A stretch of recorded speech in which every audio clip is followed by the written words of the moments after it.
આપણે કેટલી વાર રજૂઆત કરી પણ છતાં કોઈ સાહેબ લોકો આવતા નથી.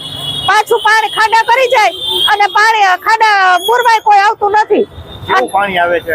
આ સંડાસનું ભૂગર્ભ ગટરનું ને બધું ભેગું આવે છે પાણી. સમસ્યા છે. 2-3 મહિના થયા તો હમણાં સખત ચાલુ છે. અડધું પાણી વહી જાય ત્યારે ચોખ્ખું પાણી આવે. તમારે પીવાનું ફરીતા તો વયું જાય પાણી. રજૂઆત કરી હતી? હા, કોણ રજૂઆત? સાહેબો આવે. અમે સાહેબોને ફોન કરી એટલે સાહેબો આવે. કોઈ ધ્યાન દે છે કે ધ્યાન ન દેતા? કોઈ ધ્યાન નથી દેતું. ખાડા ખોદી વયા જાય. શું માંગ છે તમારી અત્યારે રજૂઆત કરવા આવે છે? આ પાણી અમને સારું આપે ને વધારે પાણી આપે થોડું. કેવો મંદવાડ છે વિસ્તારમાં? નથી મંદવાડ તો હોય ને બે ભાઈ, એવું પાણી આવે ને ત્યાં તો અમારે વાસ જ આવે. અમે ઉભા નથી રહી શકતા.